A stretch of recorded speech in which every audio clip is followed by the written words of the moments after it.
Hello guys, आप सभी का स्वागत है मेरे इस यूट्यूब चैनल पे जिसका नाम है मिस्टर मैक। और आज की जो क्लास है वो उन बच्चों के लिए है जो CUET की तैयारी कर रहे हैं, चाहे वो अंडर ग्रेजुएशन वाले हो या पोस्ट ग्रेजुएशन वाले हो, जिन्होंने जर्नल टेस्ट के रिगार्डिंग उन्होंने अगर अपना पेपर चॉइस किया है जिसमें रीजनिंग जो है एक बहुत ही इम्पॉर्टेंट टॉपिक है।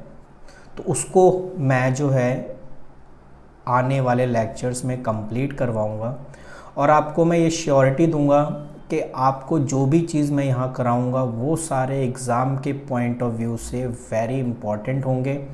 फालतू की कोई चीज़ तो यहाँ करनी नहीं है, ना मेरे पास टाइम है ना आपके पास टाइम है। तो जो भी क्वेश्चंस यहाँ हम करेंगे, जो भी एक्सप्लेनेशन मैं यहाँ दूंगा वो सारे इम्पॉर्टेंट होंगे, एग्ज़ाम के पॉइंट ऑफ व्यू से होंगे। इसीलिए आपको अपनी नोटबुक में ये सारी चीज़ें लिख लेनी है और यकीन मानिए बहुत शॉर्ट वीडियो में आपका मैं ये कैलेंडर ख़त्म कर दूंगा। गिने चुने 5 to 6 टाइप के ऐसे क्वेश्चंस हैं जो आपके एग्ज़ाम में फंसेगा और वो सारे क्वेश्चन एक एक करके मैं आपको करवाऊंगा। आपसे गलती होने ही नहीं दूंगा, चाहे आपका कुछ भी हो जाए, ठीक है। तो बस आप बने रहिए इस चैनल पर, आपको मैं सारे रीजनिंग के जो जो इम्पोर्टेंट क्वेश्चंस होते हैं वो सारे मैं आपको प्रोवाइड कराऊंगा। तो आज का जो टॉपिक मैंने लिया है वो है कैलेंडर। कहने में तो भाई थोड़ा टफ भी है लेकिन बहुत इजी है जब हम इस चीज़ को अच्छे से समझ जाते हैं, ठीक है ना। तो चलिए, समझने के लिए मैं आपको कुछ ट्रिक दे रहा हूँ, उसको आप अपनी नोटबुक में ज़रूर लिख लेना वरना प्रॉब्लम क्रिएट हो सकता है, ठीक है। चलिए शुरू करते हैं। सो गाइज़, ये ट्रिक मैंने आप सबके लिए लिख दिया है, आपकी वाइट बोर्ड पे दिख रहा होगा। ये ट्रिक बहुत ही इम्पॉर्टेंट है। अभी देखने में आपको हार्ड लग रहा होगा लेकिन मैं आपको तरीका बताऊंगा तो आपको ये याद भी हो जाएगा, ठीक है ना। देखिए, पहले में आपका मंथ है जिसमें आपका ये जनवरी, Feb, March, April, May, June, July, August, September, October, November and दिसंबर। और उसके बाद यहाँ 2 ईयर है, एक है सिंपल ईयर जिसमें लीप ईयर नहीं आता और एक होता है लीप ईयर, ठीक है। तो आपको एज इट इज़ ऐसे ही आप अपने नोटबुक में इसे नोट कर लेंगे। तो देखिए, जनवरी के आगे 1 है, फरवरी के आगे 4 है, मार्च के आगे 4 है, अप्रैल के आगे 0 है, ठीक है ना। मई के आगे 2 है, जून के आगे 5 है, जुलाई के आगे 0 है, ठीक है, अगस्त के आगे 3 है, सितंबर के आगे 6 है, ये 6 है, ठीक है। उसके बाद अक्टूबर के आगे 1 है, नवंबर के आगे 4 है, दिसंबर के आगे 6 है। और अगर लीप ईयर होगा तो उसमें सिर्फ जनवरी और फरवरी में इसके नंबर बदल जाते हैं, 1 की जगह 0 हो जाता है और आपका फैब की जगह 3 हो जाता, मतलब फैब में जो 4 था उसकी जगह 3 हो जाता, बाकी सारे नंबर सेम रहते हैं, ठीक है जी। चलिए, ये चीज़ आपको पता। और दूसरी बात करते हैं डेज़ की। रिमाइंडर आपका जितना आएगा वही आपका डेज बताएगा कि वो संडे होगा या मंडे होगा, ट्यूसडे होगा, वेडनेसडे होगा, ठीक है। आपका रिमाइंडर ही बताएगा कि आपका आंसर क्या होगा, ठीक है। तो रिमाइंडर को आपने ध्यान में रखना है। और दूसरा, आपने अच्छा यहाँ पर मेरे को डेज बताना था कि अगर 1 रिमाइंडर बचता है तो संडे होगा, 2 रिमाइंडर बचता है तो मंडे होगा, 3 रिमाइंडर बचता है तो ट्यूसडे होगा, 4 होता है तो वेडनेसडे, 5 होता है तो थर्सडे, 6 होता है तो फ्राइडे एंड 0 बचता है रिमाइंडर तो हम उसे सैटरडे बोलते हैं। सैटरडे कर दी रहती है कुड़ी। देन आगे नेक्स्ट आपका है 2000 प्लस, यानी वो सीरीज़ जो आपके 2000 में होंगे उसमें क्या करना है, रिमाइंडर में से हमें एक माइनस करना है। 1900 की अगर कोई सीरीज़ है तो उसमें +0 कर देना, 1800 की सीरीज़ है उसमें +2 कर देना और 1700 की सीरीज़ है तो उसमें 4 कर देना है आपने, ठीक है। तो ये पॉइंट्स आपको याद रखने हैं आपके एग्ज़ाम के पॉइंट ऑफ व्यू से, ठीक है ना। अगर जो भी आपका यूजी की, पीजी, एलएलबी वगैरह की तैयारी कर रहा है तो कहीं ना कहीं उनका भी कोड ये है, बीएचयू वाले का भी कोड शायद यही है, तो ओबियसली ये सारी चीज़ें उनको पता होनी चाहिए। तो अगर आपको ये चीज़ याद हो गई तो आप कोई सा भी डेट कैलकुलेट कर सकते हो कि उस साल क्या डेट रही होगी। ठीक है, तो मैं आपको एक क्वेश्चन कराता हूँ ताकि आपको समझ में आ जाए।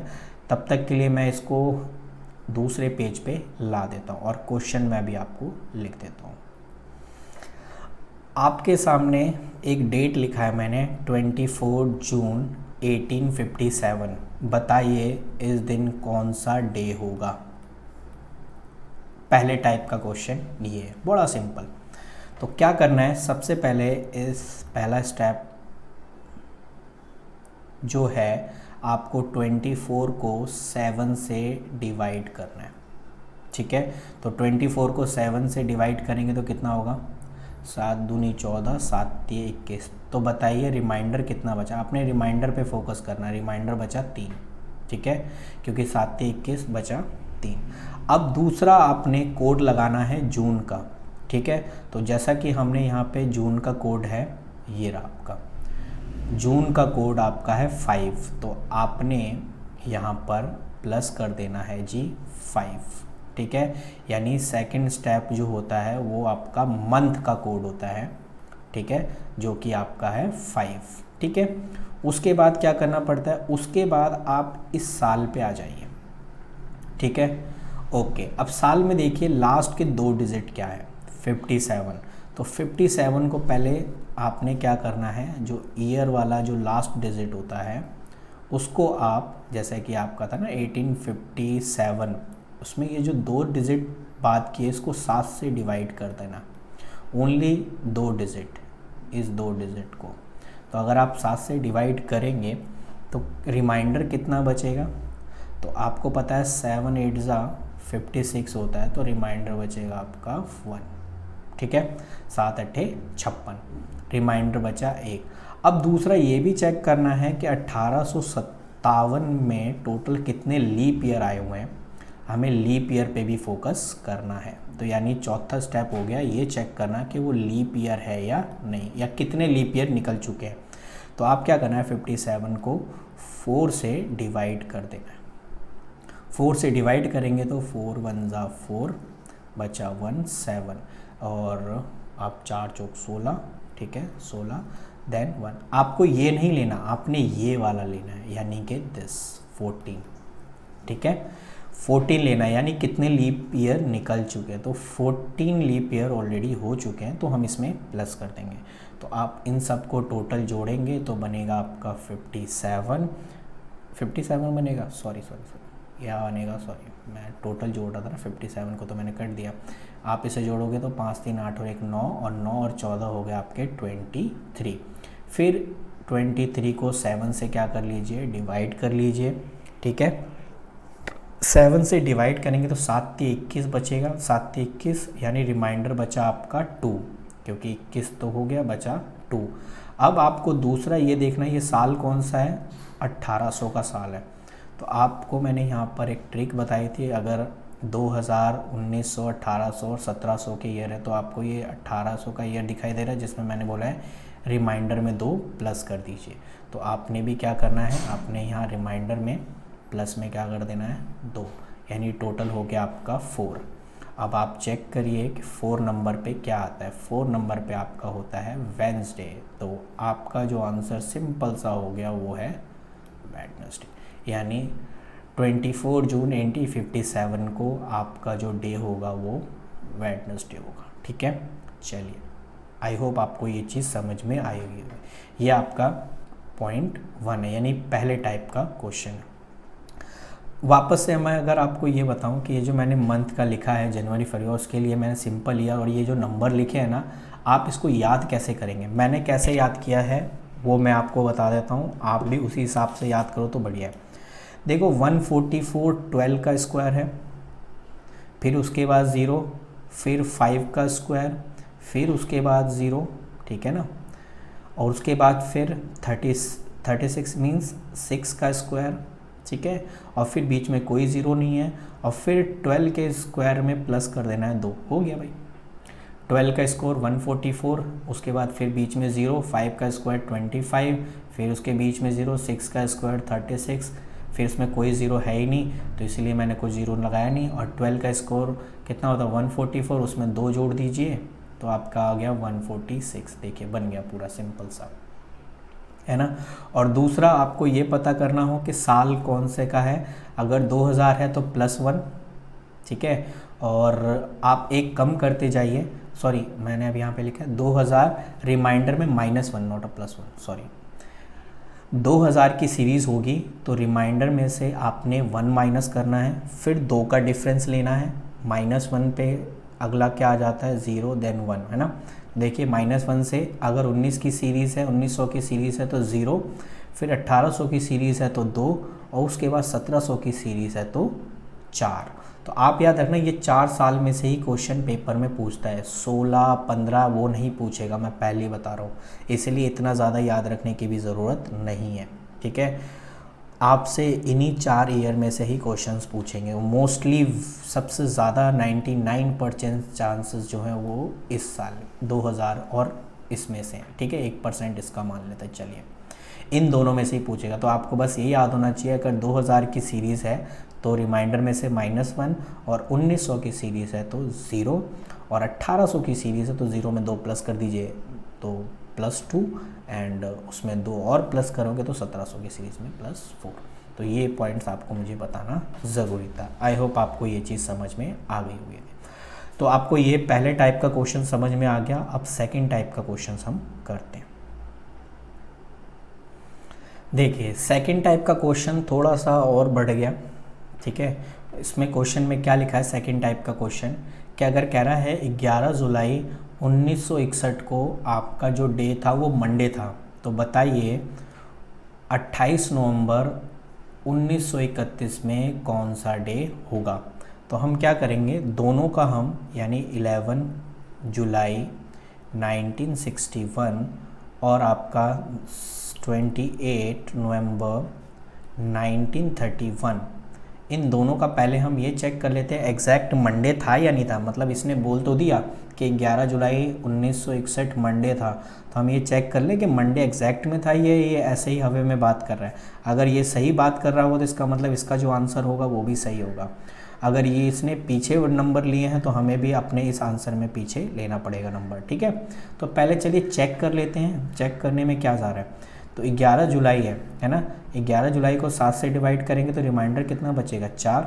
चलिए जुलाई का क्या कोड है, चलिए मैं पीछे ले जाता हूँ आपको। जुलाई का कोड है जी 0, तो चलिए यहाँ पे हमने लिख दिया जी 0, ठीक है।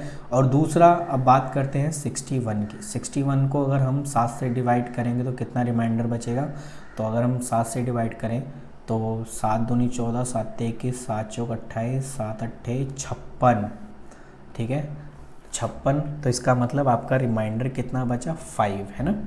तो 5 रिमाइंडर हमने ले लिया।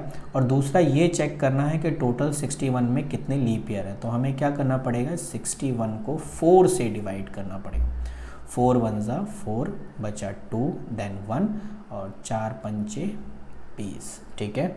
इसका मतलब ये वाला लेना है, ये वाला रिमाइंडर नहीं लेना। रिमाइंडर सिर्फ इन 3 में लिया जाता है, यानी कि डेट, मंथ एंड इससे पहले।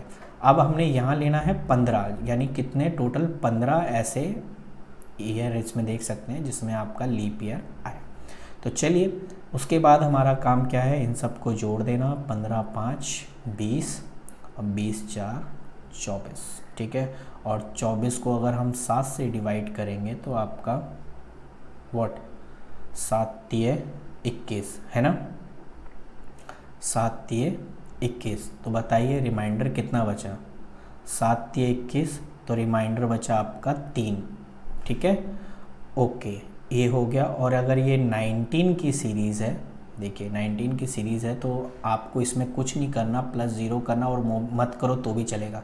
तो तीसरे नंबर पे क्या होता है, तीसरे नंबर पे आपका होता है ट्यूसडे वैसे, ठीक है। लेकिन यहाँ जनाब कह रहे हैं मंडे, इसका मतलब ये गलत बोल रहा है। तो मंडे कब होगा, जब मैं ट्यूसडे में से एक दिन पीछे चला जाऊँगा, ठीक है, तब आपका क्या हो जाएगा, मंडे हो जाएगा। तो हम भी यही करेंगे इस वाले में। पहले 28 को क्या करेंगे, 7 से डिवाइड करेंगे, तो 7 से मैंने डिवाइड किया तो 7 चौक 28, रिमाइंडर बचा 0, 0 अट्टा सन्नाटा। और नवंबर वाला जो है आपका डे, नवंबर वाला है 4, तो हम भी अपने इसमें क्या लिख लेंगे, +4, ठीक है। उसके बाद अब 31 है, 31 को 7 से डिवाइड करेंगे तो 7 ये 21, 7 चौक 28, रिमाइंडर बचेगा जी 3। फिर ये भी चेक करना उसमें कितना लीप ईयर है, तो 4 सत्ते 28 है ना, इसका मतलब 7 लीप ईयर है। नहीं है तो आप 4 से डिवाइड कर लेना 31 को, और इन दोनों को जोड़ेंगे तो 4 3 7 और 7, 4 3 7 और 7 7 14 हो गया। 14 को हम क्या करेंगे, 7 से डिवाइड करेंगे, रिमाइंडर बचेगा जी 0। और जैसा कि 0 कौन सा होता है, सैटरडे होता है ना। तो लेकिन मैंने क्या कहा, ऊपर उसने -1 कर रखा है, तो हम भी एक दिन पीछे जाएंगे, और एक दिन पीछे, सैटरडे से एक दिन पीछे क्या होता है जी, फ्राइडे। तो आपका जो आंसर है वो क्या होगा, फ्राइडे। तो इस टाइप के भी क्वेश्चंस आपके बन सकते हैं पेपर में, तो इसको आप आसानी से सीख सकते हो। तो ये सेकंड टाइप का क्वेश्चन था। अब आते हैं थर्ड टाइप के क्वेश्चन में, ठीक है। इसे फटाफट आप अपनी कॉपी में नोट कर लीजिए।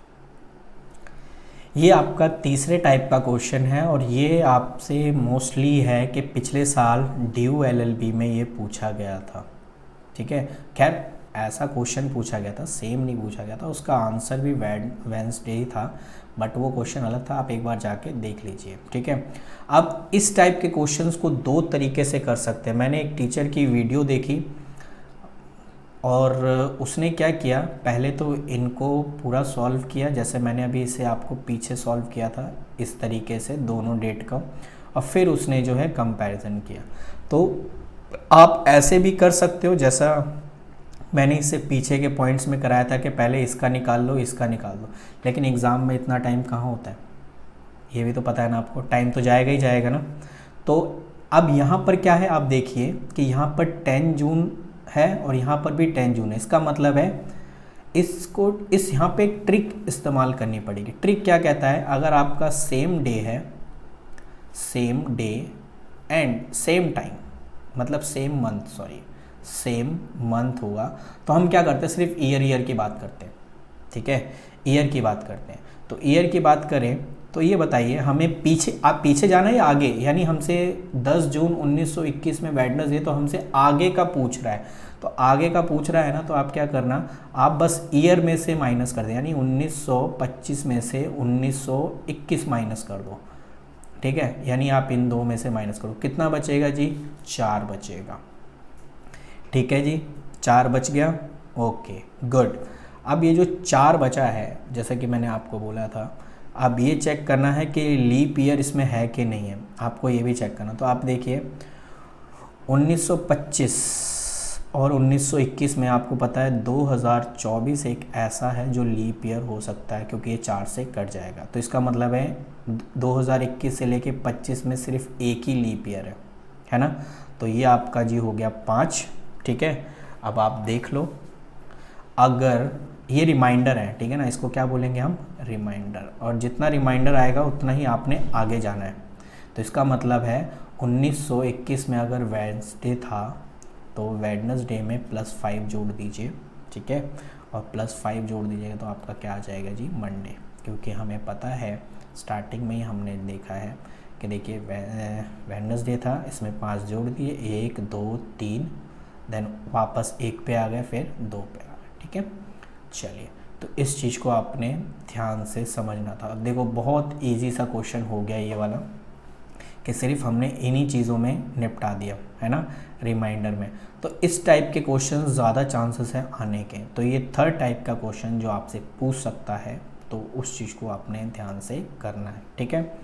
ओके, चलिए नेक्स्ट टाइप के क्वेश्चन पे आते हैं। और ये मेरे ख्याल से आपको समझ में आ गया होगा कि जब मंथ सेम होता है और डे सेम होता है, तो फिर हम क्या करते हैं, ईयर का डिफरेंस लेते हैं और फिर चेक करते हैं कि उस ईयर में कोई लीप ईयर तो नहीं शामिल है, तो दिक्कत आ सकती है। तो इसीलिए हमें उसमें क्या करना पड़ता है, अगर लीप ईयर है तो उतना ही लीप ईयर आपने उसमें क्या कर देना, प्लस। अगर इसमें एक ही साल का था 2024, इसलिए मैंने 1 प्लस कर दिया। चलिए नेक्स्ट आते हैं अगले क्वेश्चन पे।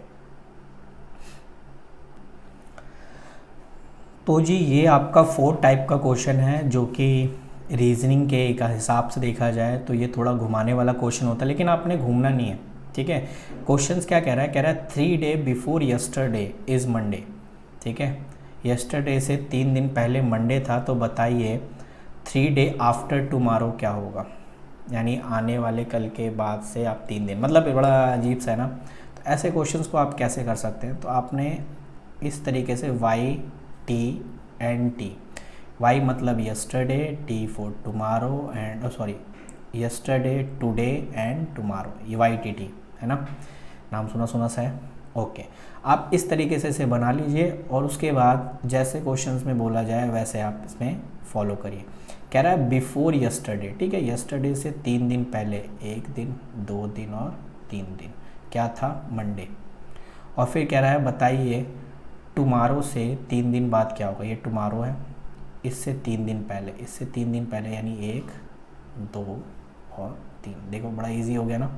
तो आप देख लीजिए कि अगर ये मंडे है देन आगे बढ़ते जाइए, मंडे, ट्यूसडे, वेडनेसडे, ठीक है, Thursday, Friday, Saturday, then Sunday, then Monday and Tuesday है। तो आपका जो आंसर होगा वो क्या होगा, ट्यूसडे होगा। देखा कितना सिंपल सा इजी सा है, कितना कंफ्यूज करने वाला क्वेश्चन, लेकिन बहुत इजी। तो ये आपका 4 टाइप का क्वेश्चन हो गया, जो आपको इसी तरीके से करना है। अगर 5 साल बाद बोले तो 5 साल मतलब 5 डेज़, सॉरी मैं कहूँ 5 डेज़ बाद बोले तो आप इसको डे और बढ़ा देना, 7 डेज़ क्या होगा वो बढ़ा देना। तो इस हिसाब से क्वेश्चंस आपके पेपर में आएंगे। अगर बोलेगा टुडे से 3 दिन पहले, तो हम यहाँ से गिनेंगे 1, 2 और 3। जैसे सपोज़ करो टुडे से कहा जाए, तो टुडे के बाद का मतलब है 1 दिन यहाँ हो गया, दूसरा दिन यहाँ और तीसरा दिन यहाँ, ठीक है। टुमारो से 3 दिन गिनने के लिए बोलता है, तो टुमारो को छोड़ दीजिए, उसके यहाँ से आप गिनना शुरू कर दीजिए, 1, 2, 3 और 4, यानी जहाँ से बोले वहाँ से आप उसको छोड़कर उससे आगे का शुरू कर। तो इस टाइप के क्वेश्चंस आपका फेवरेट हो जाता है एग्ज़ाम का। तो मे बी आपको ये भी टॉपिक समझ में आ गया होगा। लो जी, लास्ट टाइप का क्वेश्चन जो यहाँ पर है, तो ये लास्ट टॉपिक है और यहीं पे मैं कुछ जो भी होगा डिफरेंस वो आपका कंप्लीट कर दूंगा। और देखिए कैलेंडर मेरा अभी 22 मिनट चल रहा है और कहीं ना कहीं आपका वो सारे टॉपिक मैंने कवर करा दिए जो आपके एग्ज़ाम के पॉइंट ऑफ व्यू से इम्पॉर्टेंट थे। तो आप सीरियस लीजिए, मैं भी आपके लिए सीरियस लूँगा और आपको वो सारे टॉपिक्स प्रोवाइड कराऊँगा जो आपके एग्ज़ाम के पॉइंट ऑफ व्यू से इम्पॉर्टेंट है। देखिए आपसे एक टाइप का क्वेश्चन और पूछ सकता है कि अगर आपसे पूछ ले कि ये साल है आपका, ठीक है ना, आपका ये साल गिवन है 1931, तो बताइए ये सेम कब रिपीट होगा, इसके सारे एलिमेंट्स कब रिपीट होंगे, कौन से साल में सेम रिपीट होंगे। तो इसे कहता है रिपीटेशन ऑफ कैलेंडर, ठीक है, जिसमें सारी डेट वगैरह सेम उसी रहेगा। तो देखिए अगर आपको जो भी साल दिया हो उससे 1 साल पीछे चेक करना, अगर वो सिंपल ईयर है तो 11 साल बाद वो कैलेंडर रिपीट होगा, ठीक है। और अगर लीप ईयर है उससे पहले तो 6 ईयर बाद जो है रिपीट होगा, ठीक है। आपको चलो मैं आपको एक एग्जांपल देता हूँ। जैसे अगर मैं कह रहा हूँ 2025, ठीक है, अब ये पूछ रहा है कि 2025 का कैलेंडर कब रिपीट होगा, तो मैं जस्ट इसके पीछे चेक करूँगा कि इससे पीछे का साल कौन सा था, 2024, और ये लीप ईयर है, इसका मतलब है इसके 6 साल बाद, 6 साल क्या हो जाएगा, 2025 है तो 6 प्लस कर दीजिए, तो 2031 में ये रिपीट होगा, ठीक है। ऐसे ही मैंने टीचर की एक वीडियो देखी, उसने क्या किया, सबका डेट निकाल रहा है और चेक कर रहा है कि सबका अगर 4 ऑप्शन में से किसी का भी डेट मैच हो गया 2 का, तो समझ लेना वो रिपीट कर रहा है। यार इतना टाइम कहाँ होता है हमारे पास, हम नॉर्मली ट्रिक लगाएंगे ना, ट्रिक होता किस लिए, इसीलिए तो होता है, ठीक है। तो उस चीज़ को आपने ध्यान में रखना है। तो जैसे एक क्वेश्चन है, जैसे इसमें लिखा हुआ है कि 2007 का जो है 2007 है, तो बताइए ये कब रिपीट होगा, ठीक है। तो आप चेक करिए कि 2007 से पहले कौन सा ईयर था। ओबियसली 2006 था, तो क्या ये लीप ईयर है, नहीं है जी, क्यों, क्योंकि ये 4 से डिविजिबल नहीं है। तो इसका मतलब है कि इसके 11 साल बाद, तो 2007 में 11 हो गया आपका 2018 में ये जो है रिपीट होगा। तो इस टाइप के क्वेश्चंस फेवरेट होते हैं, ठीक है। दूसरे टाइप का क्वेश्चंस मैं बता देता हूँ, क्योंकि जाते जाते कुछ तो आपको ज्ञान मिलता जाए। अगर आपसे बोलेगा कि 400 साल में, ठीक है ना, 400 साल में बताइए लीप ईयर कितने हैं 400 ईयर्स में, तो याद रखना, आप बस इसे याद रख लीजिए कि 97 होते हैं, ठीक है। क्योंकि अभी आप क्या करोगे, 4 से डिवाइड करोगे तो 100 आएगा, बट याद रखना उसमें 3 साल ऐसे हैं जो लीप ईयर नहीं होते, तो इसलिए आपने आंसर 97 लगाना है। 800 साल में कितने लीप ईयर होंगे, तो आपने क्या करना है, 97 को 3 से मल्टीप्लाई कर देना है, ठीक है। क्लियर है, गुड। तो इस चीज़ को थोड़ा सा आपने ध्यान में रखना है और उसी के हिसाब से आपने इसका जवाब देना है।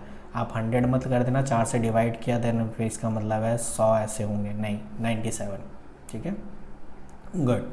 तो मे बी आपको ये वीडियो पसंद आई होगी, ठीक है। अगर पसंद आई है तो ज़रूर आप अपने दोस्तों में शेयर करिए, और अगर आप नए हैं तो प्लीज़ यार चैनल को सब्सक्राइब करके तो ज़रूर जाइए। मज़ा आता है कि मैं अगर आपके लिए कोई चीज़ बना रहा हूँ तो आप भी थोड़ा सा मोटिवेट करिए मुझे, और वो तभी पॉसिबल है जब आप सब्सक्राइब के साथ प्लस लाइक करेंगे, और शेयर तो भाई सोने पे सुहागे वाली बात है, ठीक है। तो मिलते हैं अगली वीडियो में अगले रीजनिंग के टॉपिक के साथ। मैं पार्ट 1 पार्ट 2 का कोई चक्कर ही नहीं पाल रहा, एक टॉपिक लिया, उसको एक ही वीडियो में ख़त्म कर दिया। नेक्स्ट में हम नेक्स्ट से रिलेटेड बात करेंगे। चलिए मिलते हैं आपसे अगली क्लास में, तब तक के लिए थैंक यू।